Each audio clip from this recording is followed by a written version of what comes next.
Okay, here we are in the queen's chamber.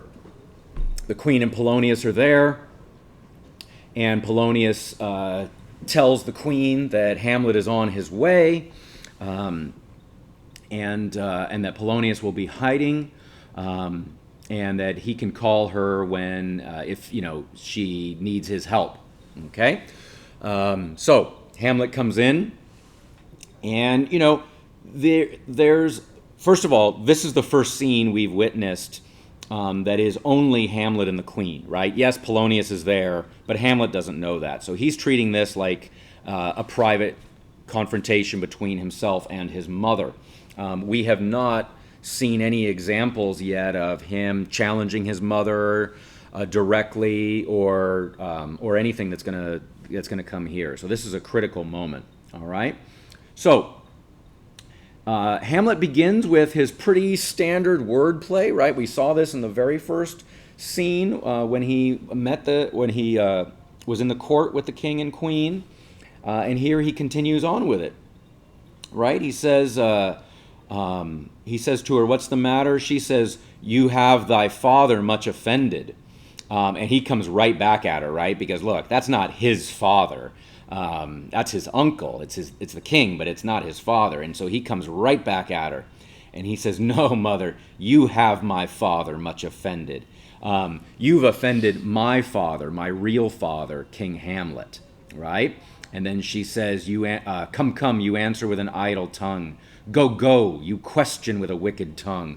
Look at how quickly he is turning her words back on herself, right? Remember, before he walked up to this chamber, before he even ran into Claudius, he said that he was going to speak daggers but use none. Here he is speaking these daggers, okay?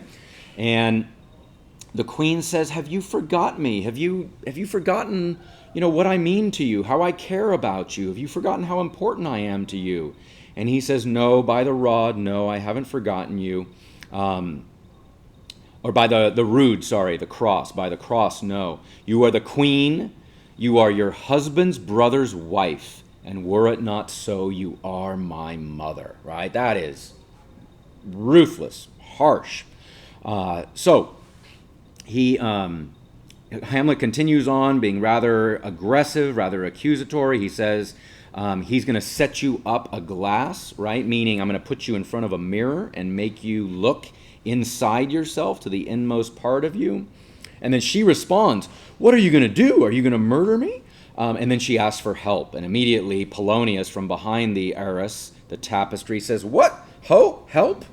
And Hamlet immediately draws his sword and says, "How now, a rat dead for a ducat, dead." And he thrusts his sword through the tapestry and does so, and in doing so kills Polonius. And the queen asked, "What have you done?" And he says, "I don't know. Is it the king?" He didn't know who he killed, or he didn't know who he was stabbing, right? All he knew was at that moment somebody was spying on him, and or somebody was hiding in the room. And I think a really interesting point to notice here, guys, is just a few lines ago, Hamlet had the chance to kill someone and did not act this impulsively or in haste like this, but instead, talked himself out of it. And now here, he just impulsively rushes forward to an aggressive physical act. It's also rather ironic that he said he would use his words as daggers, but not use any real daggers. And then, of course, here he does use a real sword. All right. The queen says, "What a rash and bloody deed. What a hasty, rushed, hurried deed, and what a bloody deed." And Hamlet exclaims, "Yes, mother, a bloody deed. Almost as bad as kill a king and marry with his brother." Now, I want to focus here. Look at the way the queen responds to this. She says, "As kill a king," with a question mark, right? So look at the two things he accused her of. He accused her of being part of killing a king and marrying his brother. She doesn't object to the marry his brother part because she knows that part is true. She did that. But this point here about saying "as kill a king" with a question mark sure seems to suggest to us that she maybe didn't know anything about the killing of her husband. Maybe Claudius kept that from her, and she had no idea about the killing of the king. Maybe, right? She's asking that question here. Now Hamlet parts the tapestry and realizes who it was that he killed, that it was Polonius. He calls him the wretched, rash, intruding fool. And then Hamlet moves on. Leave wringing of your hands, mother, right? Stop wringing your hands. Sit you down and let me wring your heart, right? So she must have been, wringing her hands, working her hands over each other in stress and anxiety. And then now he's saying, no, I'm going to wring your heart, okay? And he says, look, I'm going to tell you what you've done, and I'm going to force you to recognize your role in this corruption in Denmark. And she says, what have I done that you dare wag your tongue at me in noise so rude? And he says back to her, look, you've done something that blurs the grace and blush of modesty, calls virtue hypocrite, takes off the rose from fair forehead and make fair forehead of an innocent love. So, he's just saying, look, you're guilty of one of the worst deeds that can be done, right? And she says, what have I done that roars so loud and thunders in the index? Again, she's really saying, look, I don't see what I've done that was so bad here. Maybe once again, this is her way of revealing to Hamlet and us that she doesn't think her husband was murdered. She doesn't think King Hamlet was murdered. She just thinks he died in his sleep, maybe. And then, within a short time, she married Claudius. But, she doesn't see what awfulness Hamlet is accusing her of here. She doesn't recognize herself as being guilty. And now he forces her to look at some things. Look at this picture. There must be a portrait of his father there, and Claudius. And he asks her to compare the two pictures, right? Look at King Hamlet. What a grace was seated on his brow. Hyperion's curls, the forehead of Jove, an eye like Mars, a station like the herald Mercury, right? We have all these ancient allusions, and it's forcing Gertrude to recognize this was your husband. And look you now at what follows. Here is your husband now. And now look at the comparisons.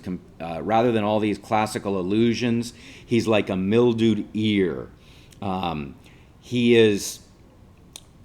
Gertrude has fed on the fair mountain of Hamlet, and now she is battening on this moor, right? So you have this geographical contrast of the lofty mountain that is King Hamlet and this soggy moor, a bog basically, that she has replaced him with.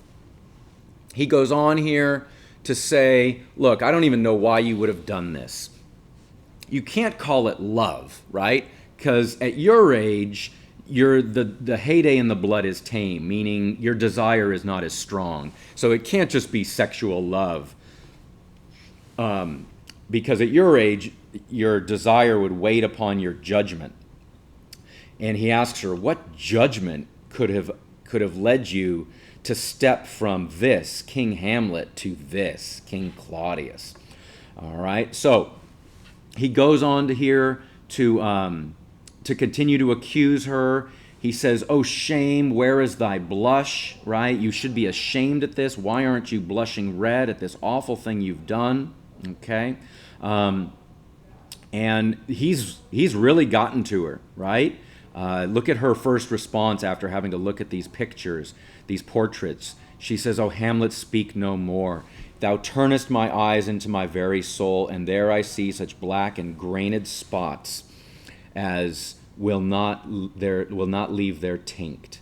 Okay? So, what she's saying is, you've succeeded, Hamlet. You've made me look inwards, and what I see in there is my own corruption. All right? So, he's been successful here at what he wanted to do and what he wanted to try to show her. So, and she asked him to speak no more, right? She's saying, leave it, please stop. I can't take any more of this. And he continues on, though, right? He says, to live in the rank sweat of an enseamed bed, stewed in corruption, honeying and making love over the nasty sty. And she can't take it. Oh, speak no more.